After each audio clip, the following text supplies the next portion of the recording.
మహాగణాధిపతే నమః. శ్రీ గురుభ్యో నమః. శ్రీమాత్రే నమః. ప్రేక్షకులందరికీ కూడా విశ్వావసునామ సంవత్సర ఉగాది శుభాకాంక్షలు. ఈ విశ్వావసునామ సంవత్సరంలో ద్వాదశ రాశుల వారికి ఆదాయ వ్యయాలు ఏ విధంగా ఉన్నాయి, అలాగే వీళ్ళకి రాజ్యపూజ్యము అవమానాలు ఏ విధంగా ఉన్నాయి అనే విషయాన్ని తెలుసుకుందాం. ప్రధానంగా మనం సంవత్సరం మొత్తానికి కూడా 4 గ్రహాలని చెప్పుకోవడం అనేది జరుగుతుంది.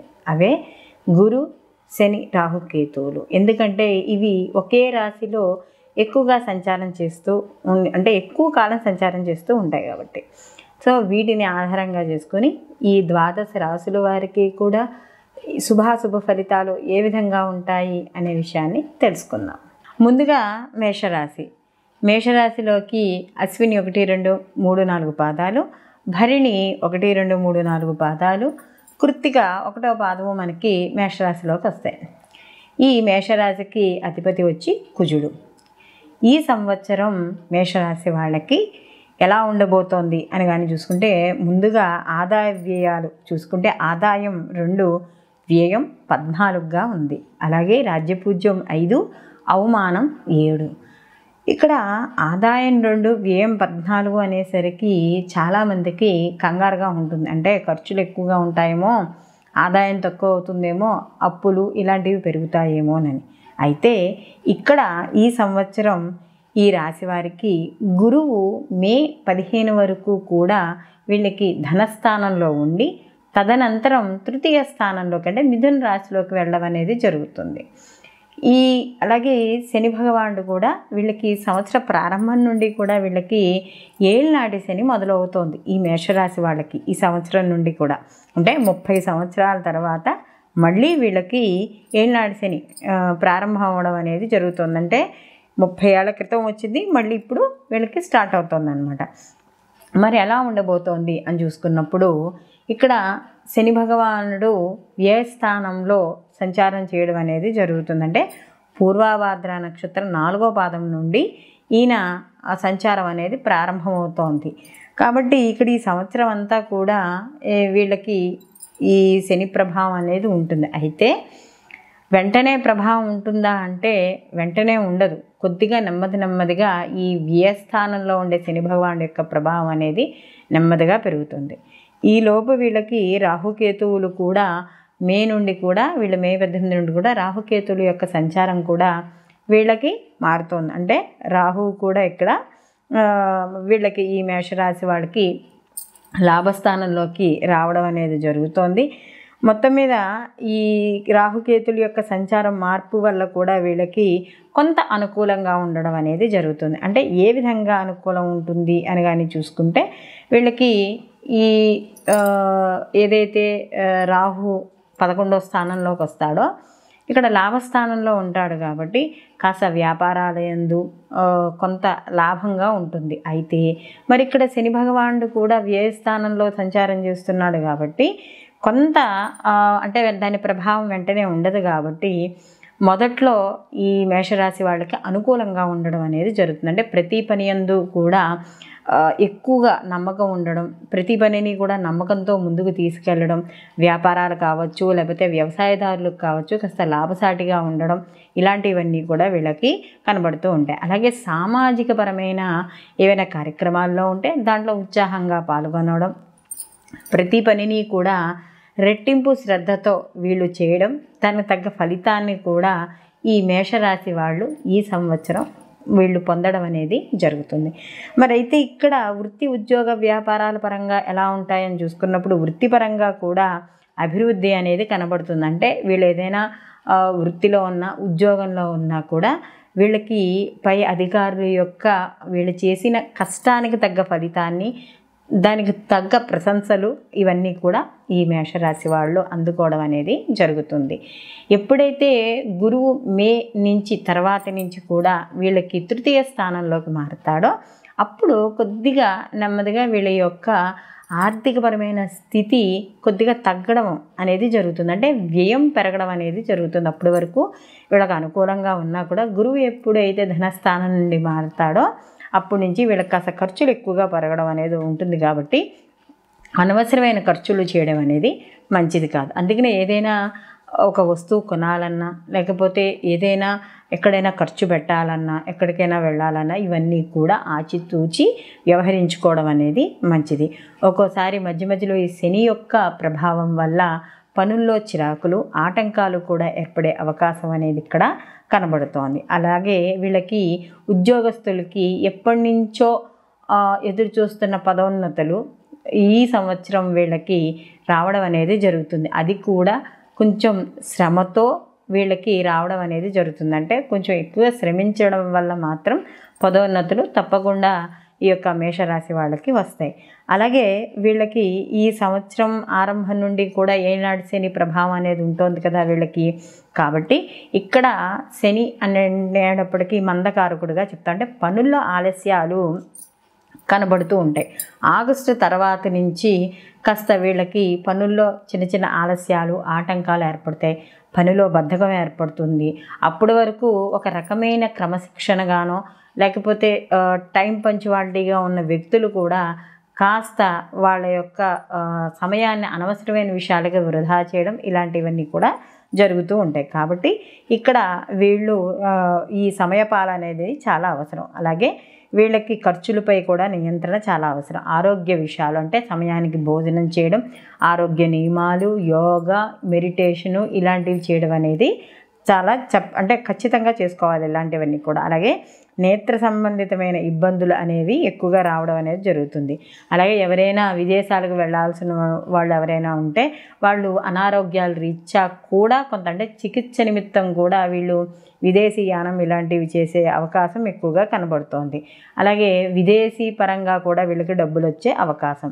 అయితే ఇక్కడ గురువు కూడా ఎప్పుడైతే తృతీయంలోకి మారుతాడో ఖచ్చితంగా వీళ్ళకి కొంత పని మీద శ్రద్ధ అనేది తగ్గుతుంది. అలాగే ఇతరుల యొక్క అనవసరమైనవి అంటే ఇతరుల యొక్క విషయాల్లో కలగజేసుకోవడం వల్ల కొంత అవమానాలు లేకపోతే ఏదైనా అంటే కొంచెం బంధువులు కానీ స్నేహితులు కానీ దూరం అవ్వడం ఇలాంటివి కూడా అలాంటి పరిస్థితులు ఏర్పడడం అనేది జరుగుతుంది. కాబట్టి మేషరాశి వాళ్ళు ఇతరుల యొక్క విషయాల్లో జోక్యం చేసుకోకుండా ఉండడం అనేది మంచిది. విద్యార్థులకైతే కాస్త అనుకూలంగానే ఉంటుంది, కానీ ఏళ్ళనాటి శని ప్రభావం మొదలైన దగ్గర నుంచి అంటే ఆఫ్టర్ సెప్టెంబర్ నుంచి కాస్త శ్రద్ధగా చదువుకోపోతే మాత్రం ఉత్తీర్ణత శాతం తగ్గే అవకాశం అనేది ఇక్కడ కనబడుతోంది. అలాగే మీకు కొన్ని మధ్యలో కూడా మీకు సంవత్సరాంత మధ్యలో భాగంలోకి వచ్చేటప్పటికి కొన్ని సంతోషకరమైన వార్తలు మీకు ఆనందాన్ని కలగజేయడం, అంటే కొన్ని ముఖ్యమైన విషయాలలో అవి పనులు ముందుకెళ్ళడం ద్వారా మీకు జీవితంలో చాలా ఆనందం అనేది కలుగుతుంది. అలాగే అనవసరమైన ఏవైనా గొడవలకు వెళ్ళడం వల్ల ఇబ్బందులు బంధువుల్లో గొడవలు ఏర్పడడం అనేది జరుగుతుంది. అలాగే కొన్ని వ్యాపారాల విస్తరణ ఇలాంటి వాటి కోసం కృషి చేసే పనిలో భాగంగా ఉన్నప్పుడు ఎవరైనా కొత్తగా వ్యాపారం పెట్టినా వ్యాపార విస్తరణ చేయాలనుకున్నా కూడా అనుభవజ్ఞుల యొక్క సలహాలు తీసుకోవడం అనేది మంచిది. అలాగే సంతానపరంగా వృద్ధి ఉంటుంది. భార్యాభర్తల మధ్య అన్యోన్యత, కాస్త కొంచెం ఏదైనా చిన్న గొడవలు వచ్చినా కూడా మధ్యలో అవి వెంటనే సర్దుకుపోవడం అనేది జరుగుతుంది. అలాగే సమాజంలో కీర్తి గౌరవాలు పెరిగితే అన్ని రంగాల వారికి కూడా ఆశాజనకంగా ఉండడం అనేది ఉంటుంది. కానీ ఇక్కడ ఏళ్ళనాటి శని ప్రభావం అనేది ఉంటుంది. గురుబలం మే నుంచి లేకపోవడం ఇవన్నీ కూడా కొంత నిరుత్సాహాన్ని మధ్యలో కలిగించడం అనేది కూడా జరుగుతుంది. కాబట్టి ఇక్కడ ఎప్పుడైతే ఇక్కడ గురువు కూడా వక్రీకరణ చెందుతాడో అప్పుడు కాస్త ఎవరైతే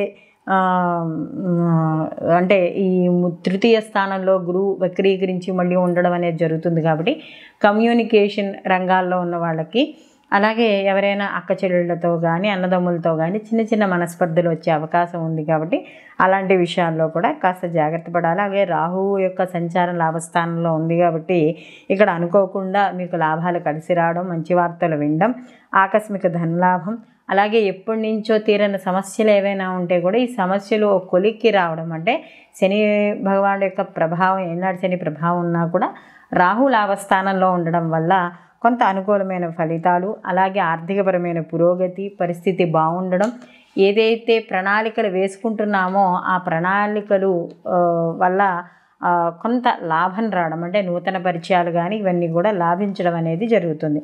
అలాగే స్నేహితుల ద్వారా సహాయ సహకారాలు, ఎవరైనా సమాజంలో ఉన్నత వ్యక్తుల్ని కలుసుకోవడం ఇలాంటివన్నీ కూడా ఉంటాయి. అలాగే ఎక్కువగా మన యొక్క తెలివితేటల్ని అంటే ఈ మేషరాశి వాళ్ళ యొక్క తెలివితేటల్ని సమాజానికి ఎక్కువగా ఖర్చు పెట్టడం అనేది జరుగుతుంది. అందరికీ వ్యాపారస్తులు అన్ని రంగాల్లో ఉన్న వ్యాపారస్తులకి కూడా సామాన్యమైన ఫలితాలు కనబడుతున్నాయి. అలాగే వ్యవసాయ వ్యాపార రంగాల్లో ఎవరైతే ఉన్నారో వాళ్ళందరికీ కూడా అనుకూలంగా ఉంటుంది. ఇక్కడ 5వ స్థానంలో కేతువు యొక్క సంచారం మాత్రం కొంత సంతానపరంగా ఆరోగ్య విషయాల్లో కాస్త చిన్న చిన్న ఇబ్బందులు ఉంటాయి. కాబట్టి సంతానపరంగా ఆరోగ్య విషయాల్లో తప్పనిసరిగా జాగ్రత్త చేసుకోవాలి. అలాగే వాళ్ళు చదువు విషయాలు ఇలాంటి విషయాల్లో కొద్దిగా జాగ్రత్త తీసుకోవడం వల్ల కాస్త ఈ ఏవైతే వ్యతిరేక పరిస్థితులు ఉన్నాయో అవి తగ్గుతాయి. మరి ఇవన్నీ ఈ సమస్యల్లో దీంట్లో కొన్ని మంచి కొన్ని చెడు రెండూ ఉన్నాయి. కాబట్టి వీటిని ఎలా తగ్గించుకోవాలి అనుకుంటే వీళ్ళకి 30 ఏళ్ల తర్వాత వచ్చే ఏళ్ళనాటి శని ప్రభావం ఏళ్ళనాటి శని కాబట్టి తప్పకుండా ప్రతి శనివారము కూడా నియమాలు పాటించడం, శని భగవానుడికి సంబంధించిన స్తోత్రాలు పారాయణ చేసుకోవడం, శని భగవానుడికి జపం చేయించుకోవడం, అలాగే శని త్రయోదశి నియమాలు పాటించడం, అదే కాకుండా శివాభిషేకం ప్రతి సోమవారము కూడా ఈశ్వరుడికి అభిషేకం చేసుకోవడం, శని త్రయోదశి రోజు కూడా ఈశ్వరుడికి అభిషేకం చేసుకోవడం, 9 అంటే గురువారాలు అయితే గురువారాలు కూడా నియమాలు లేదా దత్త చరిత్ర పారాయణలు ఇలాంటి గురు సంబంధిత ఏవైనా చేసుకోవడం, గోవుకి ఈ యొక్క గురువుకు సంబంధించిన శనగలు నానబెట్టి పెట్టడం ఇలాంటివన్నీ కూడా ఈ యొక్క మేషరాశి వాళ్ళు చేయడం ద్వారా ఇంతకుముందు మనం ఏవైతే చెప్పుకున్నామో ఈ సమస్యల నుండి అతి తొందరగా బయటపడడం అనేది జరుగుతుంది. ఈ సంవత్సరం అంతా కూడా మీకు ఏదైతే మీరు జీవితంలో ఒక ఉన్నత స్థాయికి వెళ్ళాలని అనుకుంటున్నారో వాటి కోసం ఏవైతే ప్రతిబంధకాలు ఉంటాయో ఆ ప్రతిబంధకాలన్నీ తొలగి ఈ సంవత్సరం అంతా కూడా మీకు అనుకూలంగా ఉండాలి. శ్రీ విశ్వావసునామ సంవత్సరానికి సంబంధించి ఆదాయ వ్యయాలు, అలాగే మనము రాజ్యపూజ్యము అవమానాలు వీటికి సంబంధించిన పరిహారాలు, అంటే ఏ రాశి వాళ్ళు ఎటువంటి పరిహారాలు చేసుకుంటే ఎటువంటి ఫలితాలు పొందుతారు, అంటే మంచి ఫలితాలు ఎలా పొందుతారు అనే విషయాన్ని ఇప్పటి వరకు మనం తెలుసుకున్నాం. అయితే ఎప్పుడూ మనం చెప్పుకునేదే ఈ ఉగాది ఫలితాలు అనేవి కేవలం మనకి వర్తమానం ప్రకారం అంటే ఈ సంవత్సరానికి సంబంధించిన ఫలితాలు మాత్రమే. మనకి ప్రతి వ్యక్తికి కూడా తన పుట్టిన సమయానికి సంబంధించి ఒక జాతక చక్రం ఉంటుంది.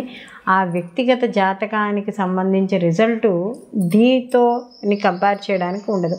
ఇది మనకి ఈ గోచార ఫలితాలే మనం పుట్టిన సమయానికి ఉన్న జాతక ఫలితాలు అంటే వ్యక్తిగత జాతకానికి సంబంధించిన ఫలితాలు రెండు కాస్త కొంచెం వేరుగా ఉంటాయి. కాబట్టి ఈ రెండింటినీ కూడా మనం సమన్వయం చేసుకుని ఈ పుట్టిన సమయానికి ఉన్న జాతకం జరుగుతున్న మహర్దశలు కానీ అంతర్దశలు కానీ ఇవన్నీ చూసుకోవాలి.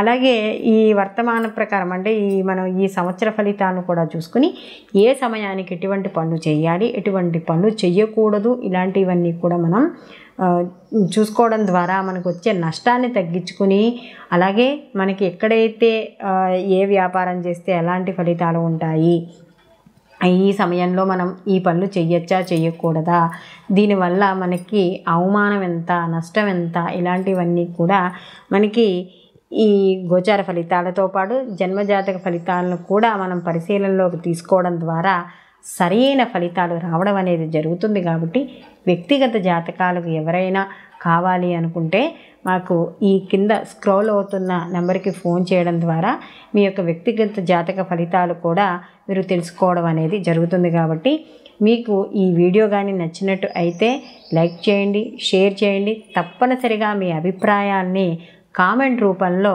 తెలియజేయండి. మీకు మరిన్ని వీడియోలు మీకు కావాలని కోరుకుంటే నోటిఫికేషన్ ద్వారా బెల్ ఐకాన్ చేయడం ద్వారా మీకు మరిన్ని నోటిఫికేషన్స్ రావడం అనేది జరుగుతుంది. సర్వే జన సుఖినో భవంతు, లోకా సమస్త సుఖినో భవంతు.